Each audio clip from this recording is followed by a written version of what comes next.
Happy New Year! It is now 2025. It is time to bid farewell to 2024 and bid welcome to 2025. Normally, I would give a bit of an overview of 2024 and move on to hopes for 2025, and I do intend on doing that in this video as well, but in a bit of a creative way. Unfortunately, we live in a modern internet age, so I do have to put in a qualifier in this one. I am about to talk about dispensational theology. For those who don't know what dispensationalism is, I will explain it in a moment, but I want to make it very clear at first, I do not believe in dispensationalism. I am not a dispensationalist. I do not believe dispensationalism is true, at least not in a literal sense. But in this video, I would like to look at a popular Christian eschatology. It is an eschatology one finds in Protestantism, especially in evangelical and Pentecostal circles.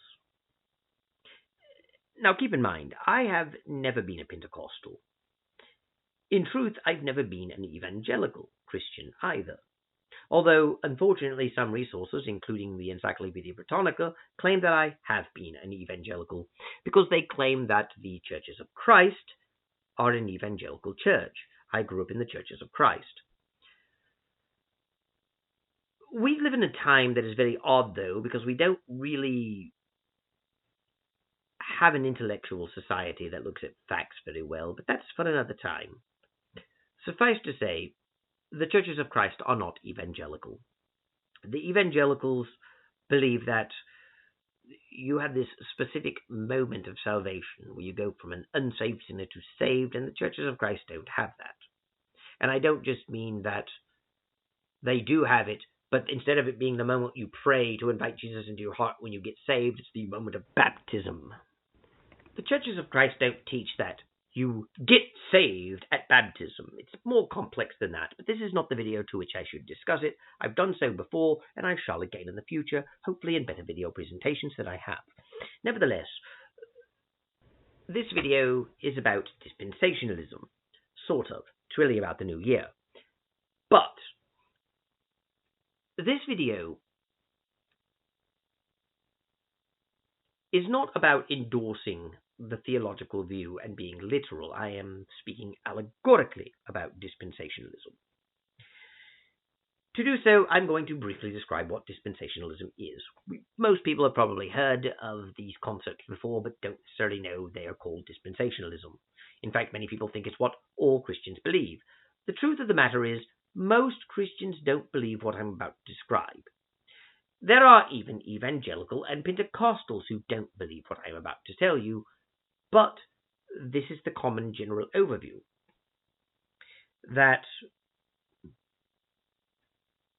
toward the end times, the Antichrist will rise and take power, and this will begin a 7-year-long period called the Tribulation, in which the Antichrist rises to power, claiming to bring peace.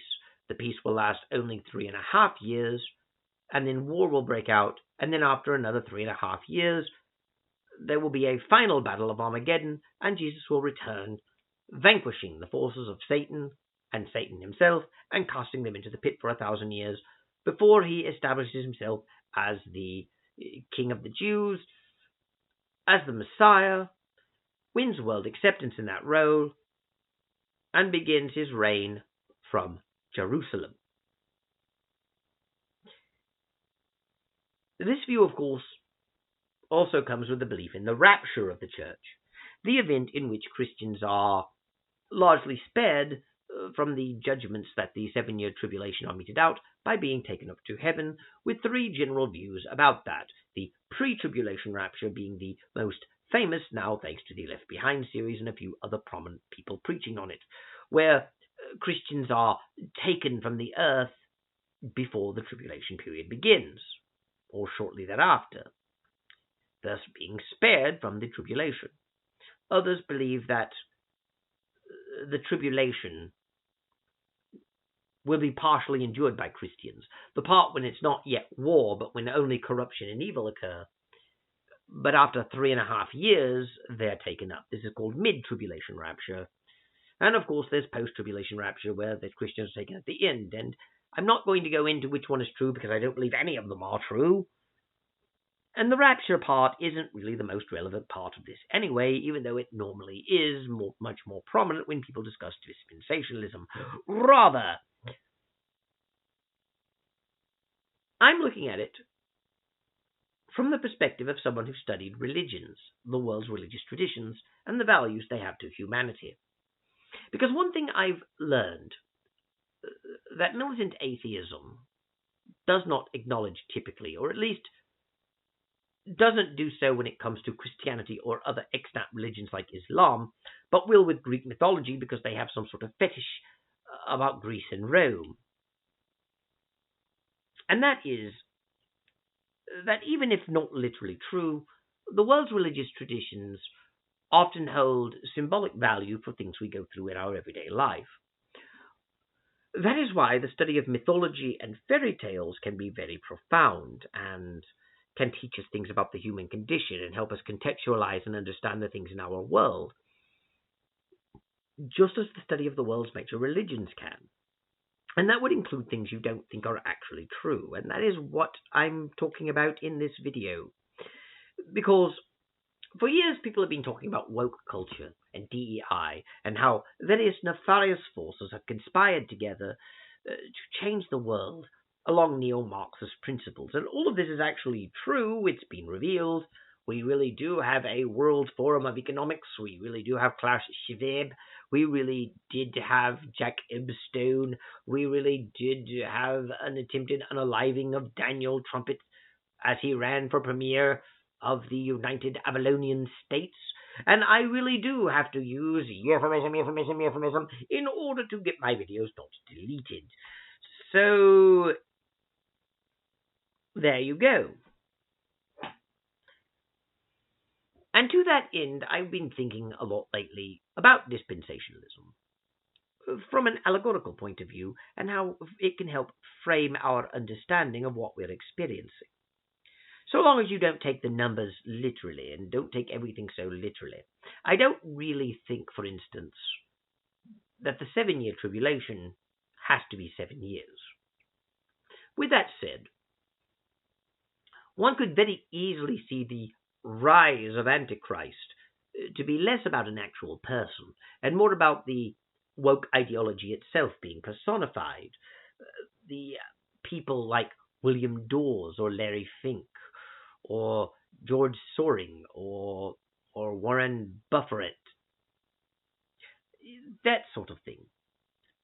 The people who have the power and influence through their money and who corrupted us can be synthesized into a single Antichrist, a single person, and their ideology given form in that person. And it seems to me that there is a great shift in the world right now. We've even started covering it in the news. Even the media, which after the election of Daniel Trumpet, something they fiercely fought against, has now begun trying to save its relevancy by abandoning its own commitments to these ideals.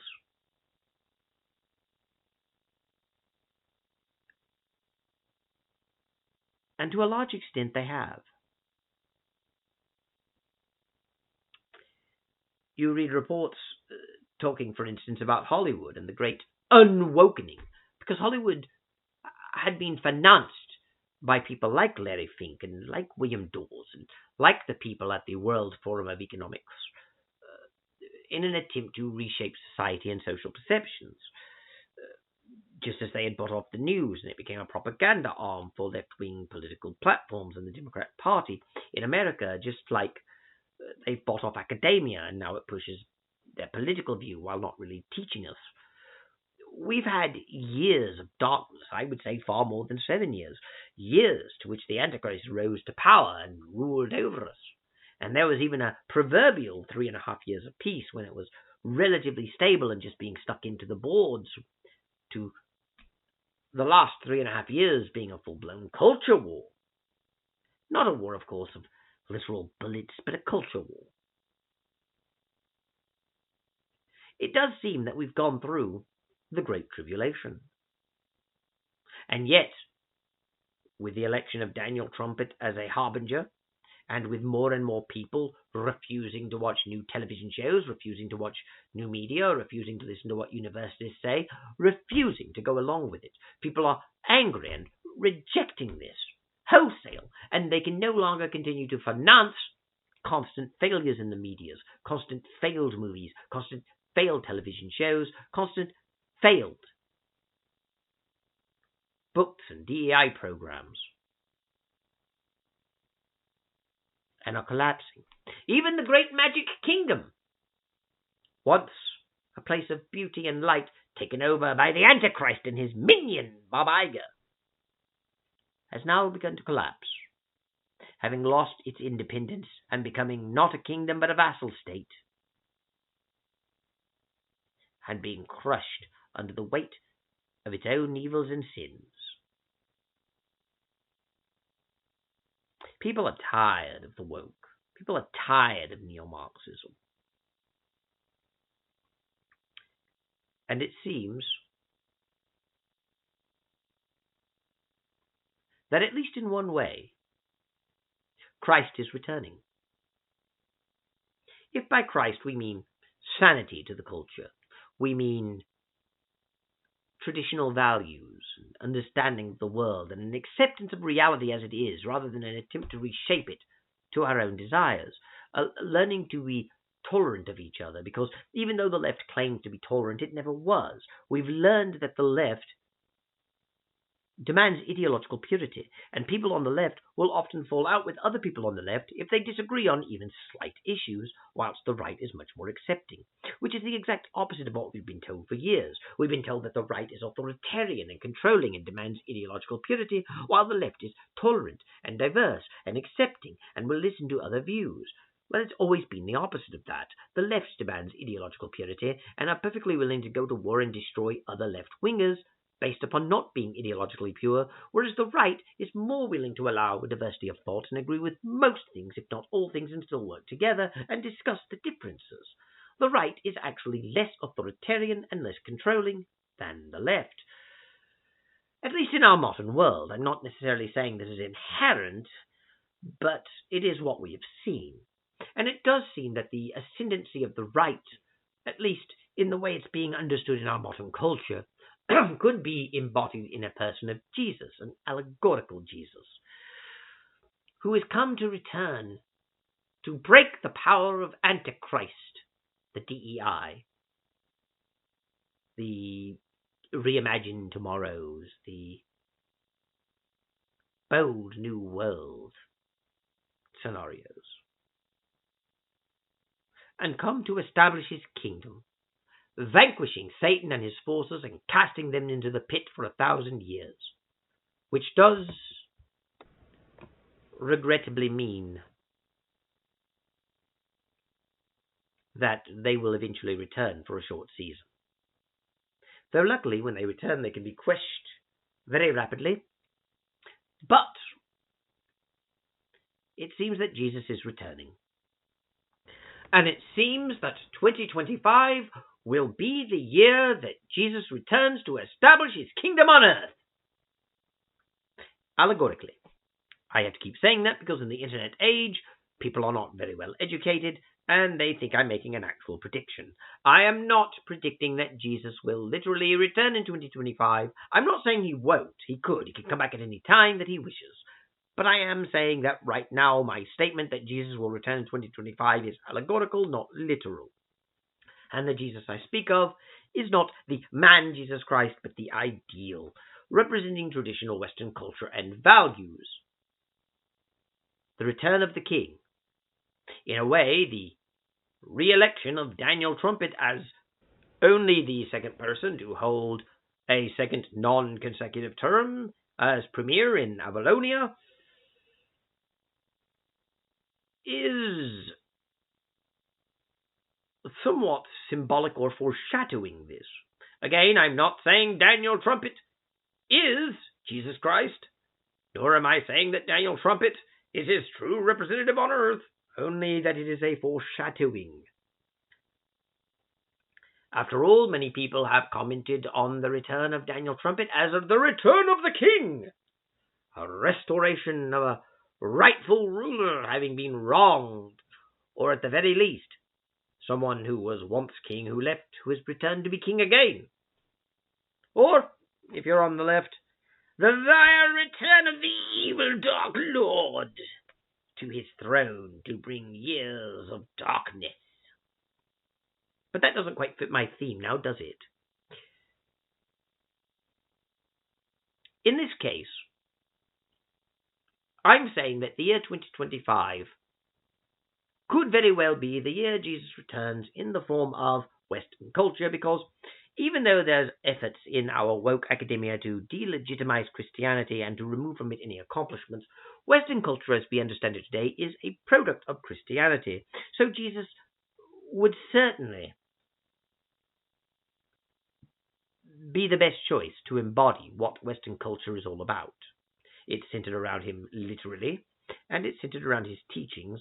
So an allegorical face of this culture could be the face of Jesus. It could even be that the year 2025 sees Jesus returning in another way. Perhaps there will be a great revival. People will become Christian again. Christianity is making a comeback. But even without a proper revival, I do believe that the year 2025 will be a revival of Western culture, including a deeper appreciation of Christianity, its aesthetic, its contribution to Western society, its the fact that it is the foundation of Western society.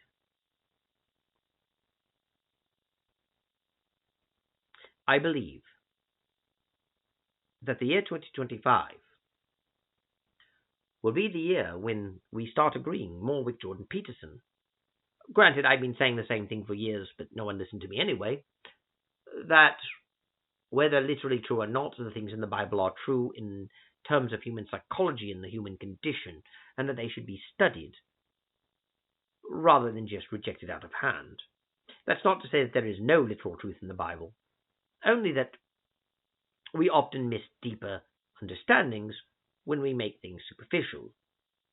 And I do believe that there is a growing interest in Christianity and what it actually teaches, and not the oversimplified caricature you get from the secularists and the atheist movement.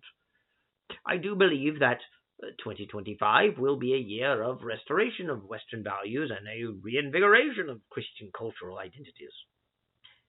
And perhaps, with a revival of Christian cultural identities, there will be a revival of Christian faith, as we wake up from the madness and delusions we have been all trapped in for several years. Which brings us back to dispensationalism, a story in which there shall be a rise of an Antichrist who takes over the world in moments of crisis. He promises peace, but this peace that he gives us is initially delivered, but fails after only 3.5 years. And 3.5 years after that, an all-out war ends with the return of a king. Again, I don't think it has to be a literal 7 years. And I don't believe that dispensational theology is correct. I am a Christian and I do believe Jesus will return. I just don't believe in the dispensational theology or the rapture or any of that. But for the purposes of allegory, we have an ideology being represented by a single man. And this man, in moments of cultural crises, took over, promising peace, promising prosperity, promising unity, promising everyone will be brought together and we will all have peace, prosperity, and all the good things of a society. That society will get better, that it will progress, that we will be liberated from the chains that still bind us. And yet our liberator turned out to be a tyrant, and his peace, while it did materialize to a short degree, did not last, and led to a vast cultural war. A war in which we fought against DEI, a war in which we fought against everything it stands for. At least some of us did. Others took the side of DEI. But in the end, things we loved were destroyed. The magic kingdom of Disney fell and lost its independent power and became a vassal state of the great kingdom of Florida.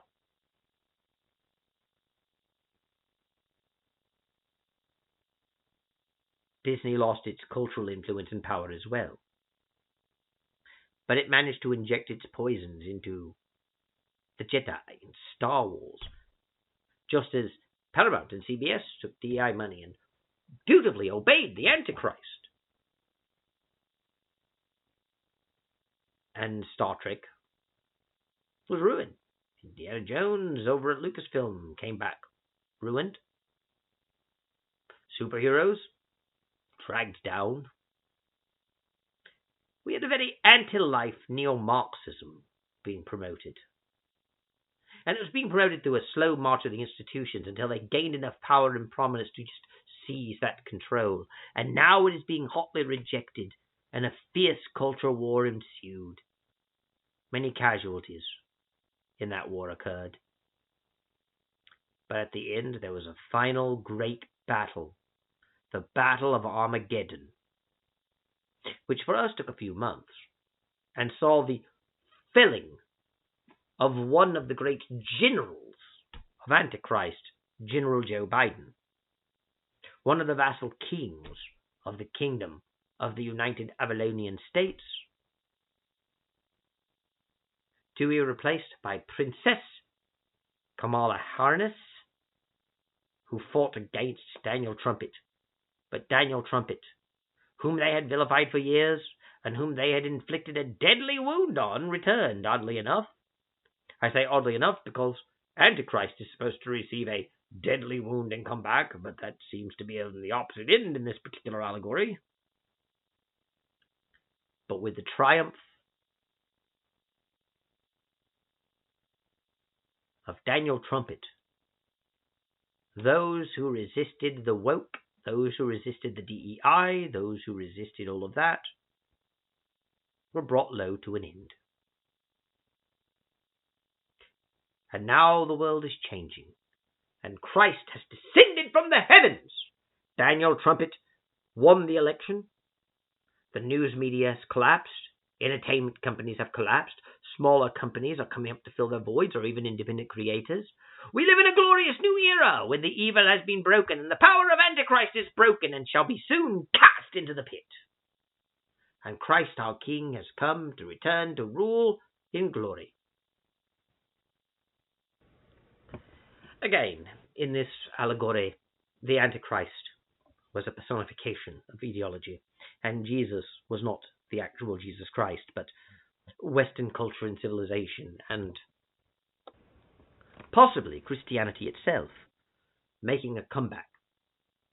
At the very least, what Christianity teaches, the values to which it is underpinned on, based in real-world observations that one can get even without Christianity at least, but to which we all must face, and to which in our culture are conceptualized and understood through the person of Jesus Christ and what he taught, are definitely making a comeback. The election of Daniel Trumpet, the collapse of the old legacy media, the collapse of old Hollywood and entertainment, the collapse of academia and the respect of the scientific community, knowing that they are bought and paid for propagandists, and the rise of traditional values and a respect for history, a respect for reality and nature, the very thing that they left promised but did not give, are coming back. And an understanding of religion that transforms it from some thing that must have these absolute parameters that some people have and some people don't, into understanding the deeper meanings of texts, why they resonate and what they can teach us, and how they are connected to the real world, is growing. Perhaps now is a time that our culture will finally realize that religion isn't some separate thing from philosophy or psychology or from politics. And the things that religion talks about aren't just gods and the supernatural and other world things. And it isn't just about believing in stories of the supernatural, that what religion teaches us is about the world we live in, and it teaches us true lessons about what we are, in much the same way classical mythologies do, in much the same way that mythology in general does, in much the same way that fairy tales do, the very things that atheists use to mock the Bible and Christianity by calling it mythology and calling it fairy tales. Well, mythology and fairy tales teach us great truths about ourselves and help us conceptualize and understand our world, as does Christianity. And the things that people who gave us Christianity were talking about are about the real world. And that's because they weren't writing books on religion. The concept of religion that we have is an entirely modern idea that was developed in the 1500s by John Locke. I'm not saying, of course, that people didn't worship gods in the past. One thing I hate about the modern culture is the idea that religion and theism are basically the same thing. If I say that people in the ancient world had no concept of religion, it means I'm saying they had no concept of gods existing and they didn't worship gods. That's clearly not what I'm saying.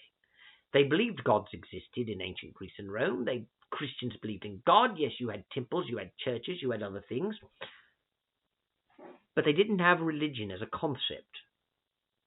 And I don't just mean they didn't have a word for it. I mean they didn't have this idea that there's this special realm of thought called religion. And that thing is different from science. It's different from philosophy. It's different from politics. The people 2,000 years ago who gave us the New Testament were not writing about religion. They were writing about the world they lived in, making no distinction between their thought as religious thought as opposed to some other form of secular thought. And as such, what is written in the Bible has to resonate with them and with the people they're talking to, and has to be in some way true. And ultimately, what you can learn from the Bible, or even other religious texts like the Quran, or like the Talmud, or like the Vedas that are used by Hindus, or by Buddhists or Taoists, you can learn great truths about the universe and from them. One of the great flaws that I see to our society is that we have two different, totally separate things. One is religion and one is philosophy. Most people, especially in academia, think that these things overlap, but they are still distinct and different.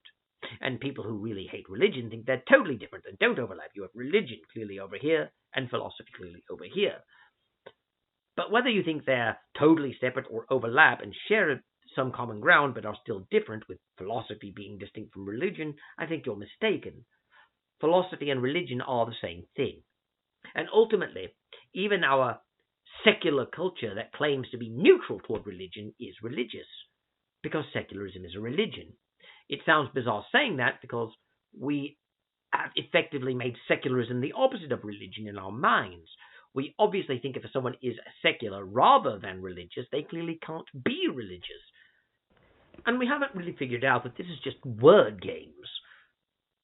It doesn't matter that we've defined secularism as the opposite of religion, or that we define it as neutrality toward religion. What matters is what we really do and what we really say and what we really believe.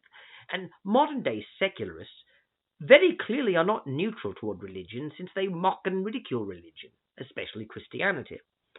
And it is very obvious that in the modern world, secularists push certain specific political, cultural, and social narratives, as well as having their own moral codes and their own approved of beliefs that they demand we all adhere to.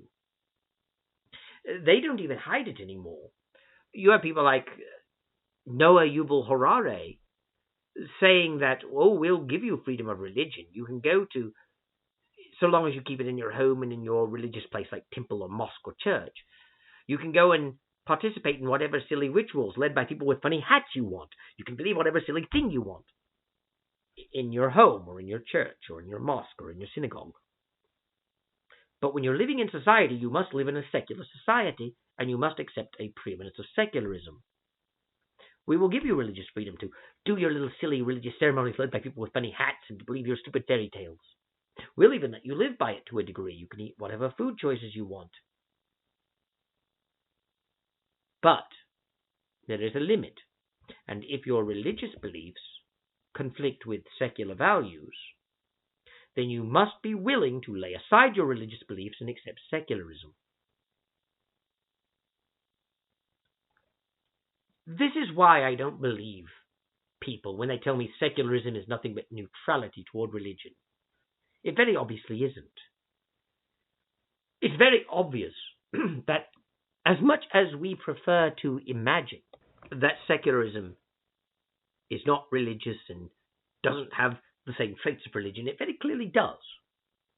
And if you're telling me that I must live in a secular society based upon certain fixed secular principles, certain fixed secular ideals, and have certain specific secular beliefs, if you are telling me that I am only allowed to hold my religious beliefs insofar as they do not interfere with the running of a secular society on secular principles, and that should my religious beliefs conflict with secularism, I must allow the secular to win and lay aside my religious beliefs, then you are not truly allowing for freedom of religion. You are not truly neutral toward religion either. If you are telling me that if my religious beliefs conflict with the secular values of our society, that I must lay aside my religion and go with secularism, then you have already decided that secularism is truth. Secular values are truth. Secular beliefs are truth. And if you conflict with them, you must embrace the truth over your silly little fairy tales with men with funny hats. And I resent that. And I think more and more people are too. Perhaps they can't articulate it because they don't see it as a war between a falsehood and truth. They don't even necessarily see it as a war between secularism and religion. Because as much as secularism very clearly comes into conflict with religion on a daily basis, we still have this bizarre idea that secularism is just neutrality toward religion. Indeed, even the very people who talk about secular values and how secular values must triumph over religious values, and how you can be free in your religion so long as your religion doesn't conflict or harm secularism, will tell us it's neutrality toward religion. When you have a value system that conflicts with my value system, you can't say that the problem is purely on me since you're neutral. That you're not taking sides, you're just neutral. It's obvious that the very existence of secular values and secular beliefs negates the claim that secularism is neutrality toward religion, since secularism has values that religion can contravene or contradict. And religious values can come into conflict with secular values. If my religious beliefs can come into conflict with secular beliefs, then secularism is not neutral to my beliefs.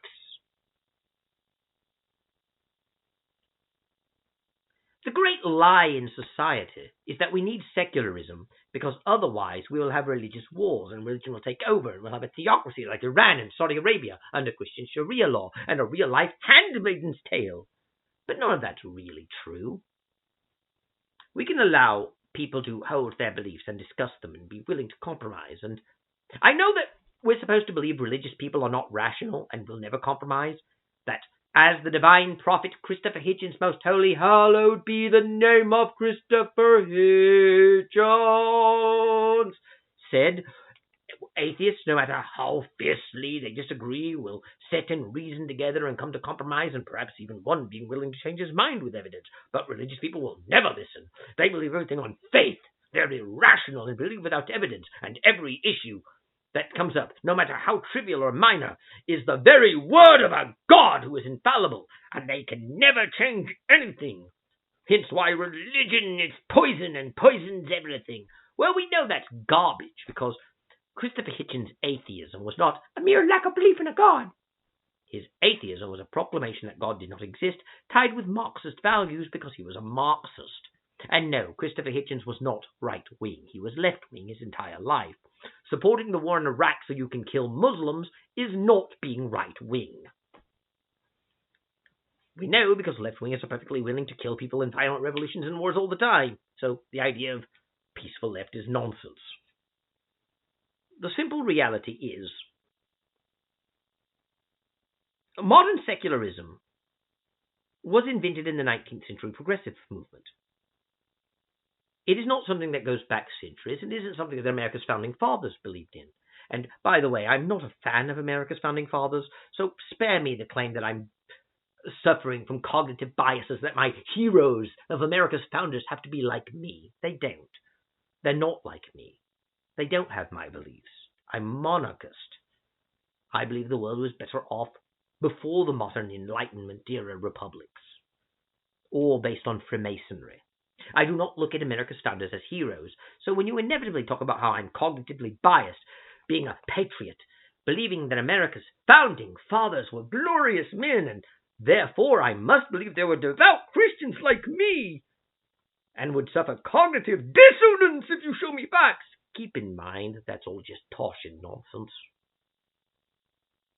I was very obviously not educated in America. In fact, some people don't think I'm from America. I was actually born in Tennessee. But here's the thing, though.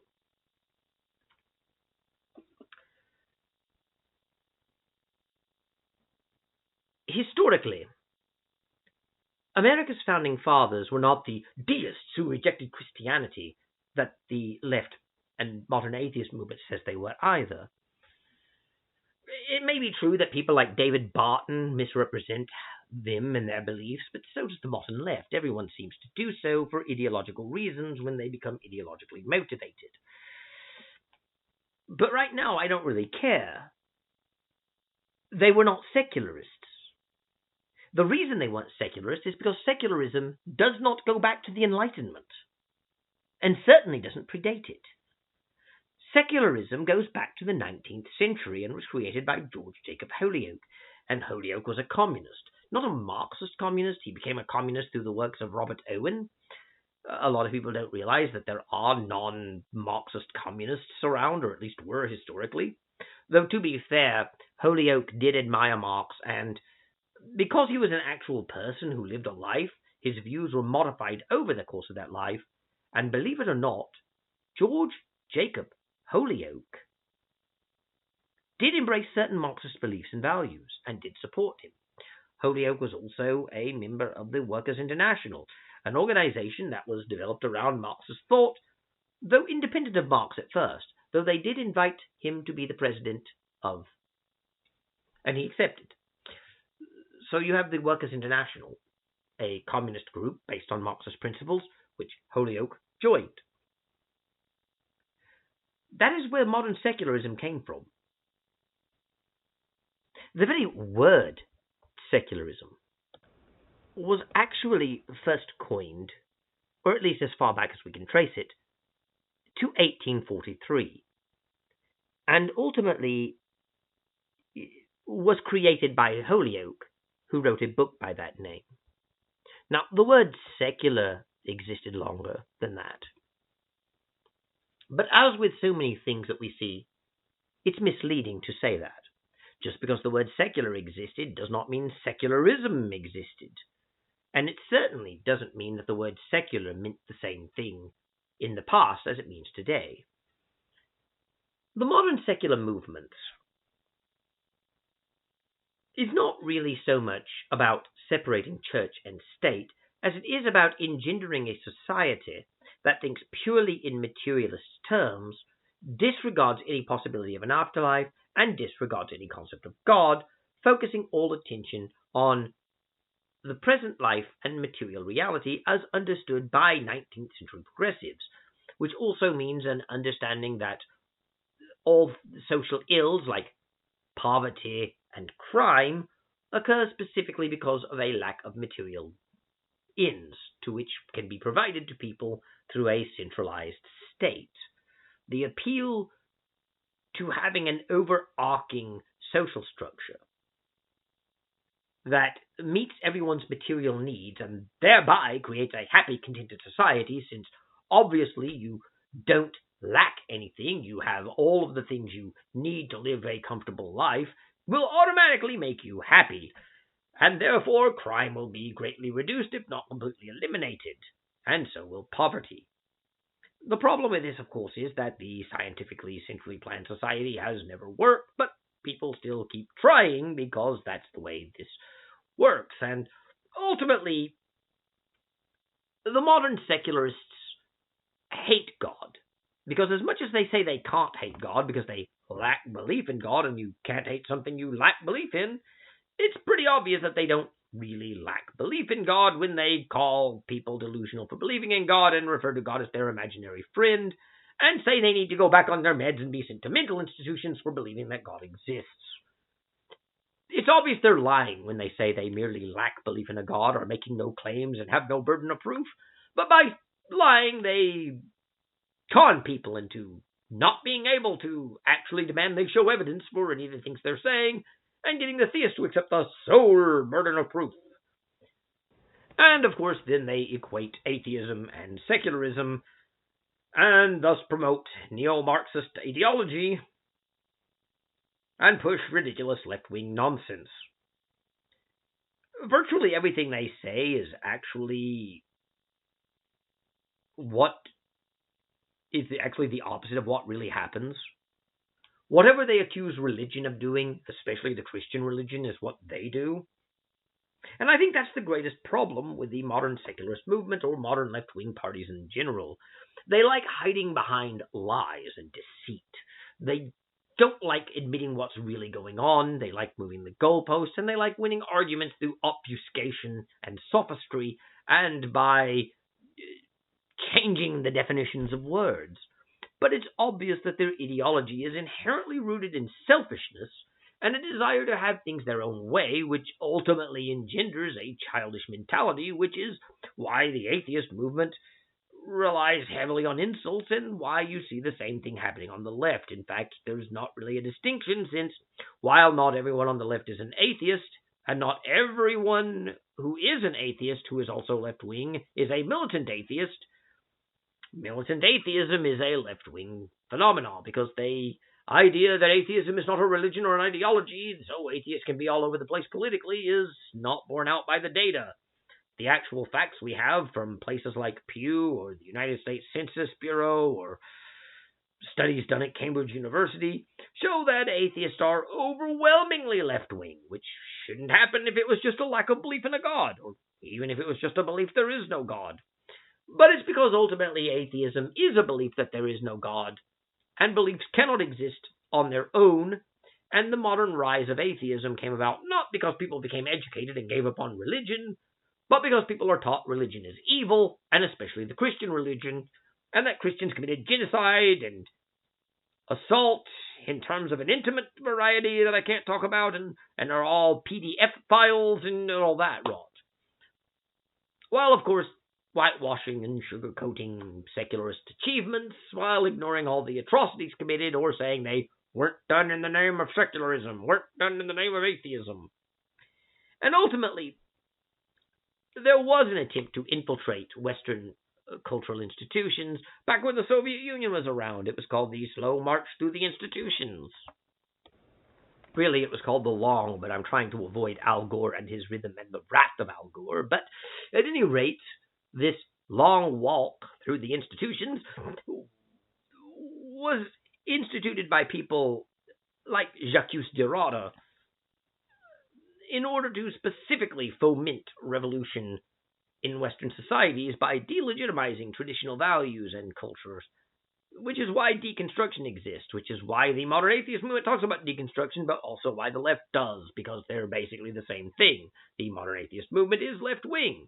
Just look at all the popular atheists on any video channel or website complaining about the victory of Donald Trump becoming premier once more of the United Avalonian States. When you have Aaron Raw making a video about how awful this is, or Drew McCoy, the genetically modified skeptic, or Pologia or others making comments about how awful Donald Trump it is, well, you begin to realize that they are politically motivated more so than they claim to be, and they are not just people who lack belief in a God. But therein lies the point. The modern left is based on an inherently selfish ideology that hates the idea of God because they don't want anything above them. They want power for themselves to do what they want, but they don't want responsibility, and they don't want to gain power obviously, simply because if they're the ones in power, they can be torn down too. So they promote a false sense of egalitarianism so that they can claim there are no rulers, we're all independent, while ultimately forming networks of interconnected related peoples that can impose specific values on people that ultimately remove our freedoms, the very thing they claim to give us, but which fosters in them a childish mentality. That's why they rely on childish insults on the left. That's why atheists rely on childish insults, like calling God Sky Daddy, instead of actually coming up with mature, reasonable arguments. It is because they ultimately embrace an anti-life, childish ideology. So for all the bluster about how they're the ones that live in reality, it's obvious that they don't live in reality.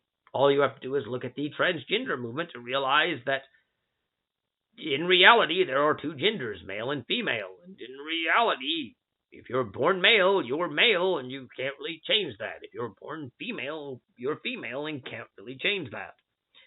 Your feelings about who you are and your gender identity can't really change the physical reality. And yet the atheist movement, as well as the secularists, all push the transgenderism.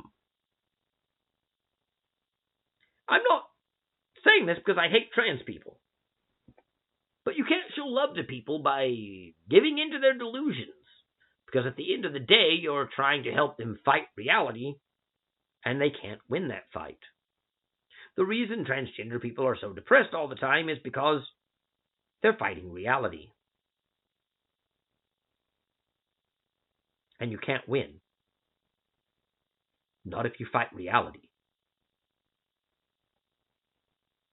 They are not self-deletal because of society having prejudice against them.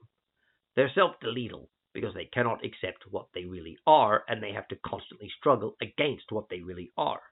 Teaching people to accept what they are is better than teaching them to fight it, and yet the modern secular movement constantly fights against reality while saying, we're the ones that live in reality, trust